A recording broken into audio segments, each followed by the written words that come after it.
Words of Gandhi, they cannot take away our self-respect if we do not give it to them.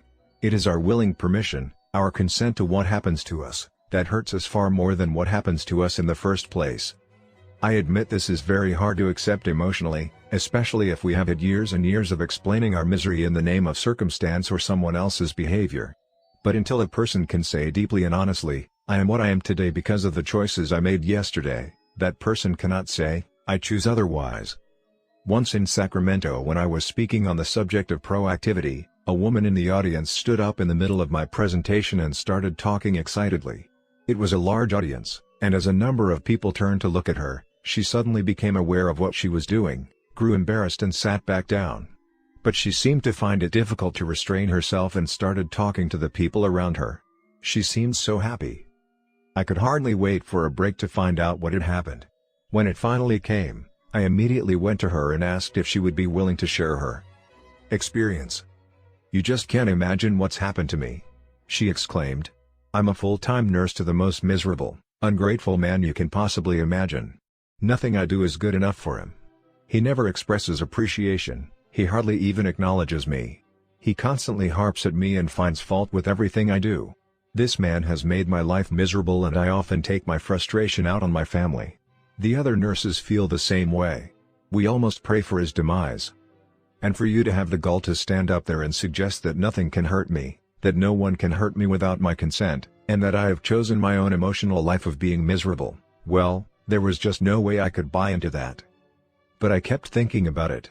I really went inside myself and began to ask, do I have the power to choose my response? When I finally realized that I do have that power, when I swallowed that bitter pill and realized that I had chosen to be miserable, I also realized that I could choose not to be miserable. At that moment I stood up. I felt as though I was being let out of San Quentin. I wanted to yell to the whole world, "I am free. I am let out of prison. No longer am I going to be controlled by the treatment of some person." It's not what happens to us, but our response to what happens to us that hurts us. Of course, things can hurt us physically or economically and can cause sorrow. But our character, our basic identity, does not have to be hurt at all. In fact, our most difficult experiences become the crucibles that forge our character and develop the internal powers, the freedom to handle difficult circumstances in the future and to inspire others to do so as well. Frankl is one of many who have been able to develop the personal freedom in difficult circumstances to lift and inspire others. The autobiographical accounts of Vietnam prisoners of war provide additional persuasive testimony of the transforming power of such personal freedom and the effect of the responsible use of that freedom on the prison culture and on the prisoners, both then and now. We have all known individuals in very difficult circumstances, perhaps with a terminal illness or a severe physical handicap, who maintain magnificent emotional strength. How inspired we are by their integrity. Nothing has a greater, longer-lasting impression upon another person than the awareness that someone has transcended suffering, has transcended circumstance, and is embodying and expressing a value that inspires and ennobles and lifts life. One of the most inspiring times Sandra and I have ever had took place over a 4-year period with a dear friend of ours named Carol, who had a wasting cancer disease. She had been one of Sandra's bridesmaids, and they had been best friends for over 25 years. When Carol was in the very last stages of the disease, Sandra spent time at her bedside helping her write her personal history. She returned from those protracted and difficult sessions almost transfixed by admiration for her friend's courage and her desire to write special messages to be given to her children at different stages in their lives. Carol would take as little pain-killing medication as possible, so that she had full access to her mental and emotional faculties. Then she would whisper into a tape recorder or to Sandra directly as she took notes. Carol was so proactive, so brave, and so concerned about others that she became an enormous source of inspiration to many people around her. I'll never forget the experience of looking deeply into Carol's eyes the day before she passed away and sensing out of that deep hollowed agony a person of tremendous intrinsic worth. I could see in her eyes a life of character, contribution, and service as well as love and concern and appreciation. Many times over the years, I have asked groups of people how many have ever experienced being in the presence of a dying individual who had a magnificent attitude and communicated love and compassion and served in unmatchable ways to the very end. Usually, about 1/4 of the audience respond in the affirmative. I then ask how many of them will never forget these individuals, how many were transformed, at least temporarily, by the inspiration of such courage, and were deeply moved and motivated to more noble acts of service and compassion. The same people respond again, almost inevitably. Viktor Frankl suggests that there are three central values in life: the experiential, or that which happens to us; the creative, or that which we bring into existence; and the attitudinal, or our response in difficult circumstances such as terminal illness. My own experience with people confirms the point Frankl makes, that the highest of the three values is attitudinal, in the paradigm or reframing sense. In other words, what matters most is how we respond to what we experience in life. Difficult circumstances often create paradigm shifts, whole new frames of reference by which people see the world and themselves and others in it, and what life is asking of them. Their larger perspective reflects the attitudinal values that lift and inspire us all. Taking the initiative. Our basic nature is to act, and not be acted upon. As well as enabling us to choose our response to particular circumstances, this empowers us to create circumstances. Taking initiative does not mean being pushy, obnoxious, or aggressive. It does mean recognizing our responsibility to make things happen. Over the years, I have frequently counseled people who wanted better jobs to show more initiative, to take interest in aptitude tests, to study the industry, even the specific problems the organizations they are interested in are facing, and then to develop an effective presentation showing how their abilities can help solve the organization's problem. It's called solution selling, and is a key paradigm in business success.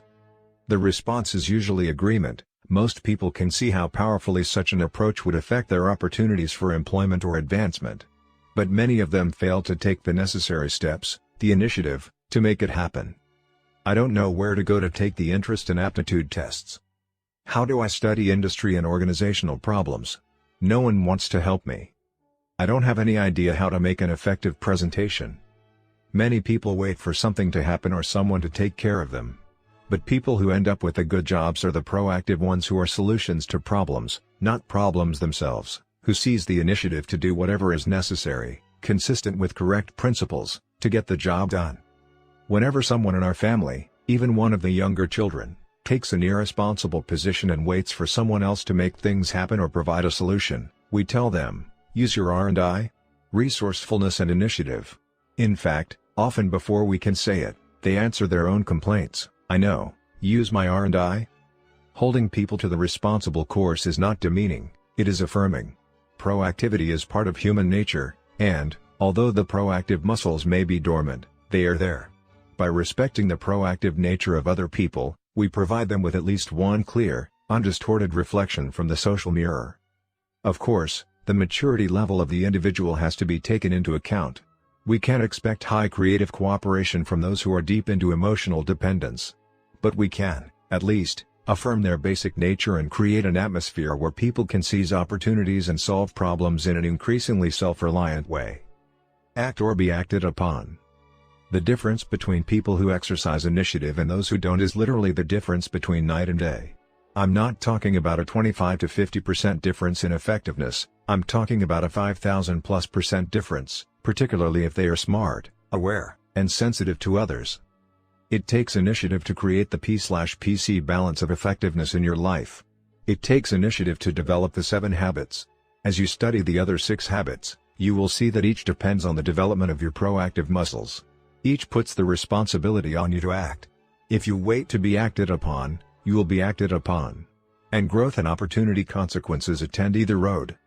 At one time I worked with a group of people in the home improvement industry, representatives from 20 different organizations who met quarterly to share their numbers and problems in an uninhibited way. This was during a time of heavy recession, and the negative impact on this particular industry was even heavier than on the economy in general. These people were fairly discouraged as we began. The first day, our discussion question was, what's happening to us? What's the stimulus? Many things were happening. The environmental pressures were powerful. There was widespread unemployment, and many of these people were laying off friends just to maintain the viability of their enterprises. By the end of the day, everyone was even more discouraged. The second day, we addressed the question, what's going to happen in the future? We studied environmental trends with the underlying reactive assumption that those things would create their future. By the end of the second day, we were even more depressed. Things were going to get worse before they got better, and everyone knew it. So on the third day, we decided to focus on the proactive question, what is our response? What are we going to do? How can we exercise initiative in this situation? In the morning we talked about managing and reducing costs.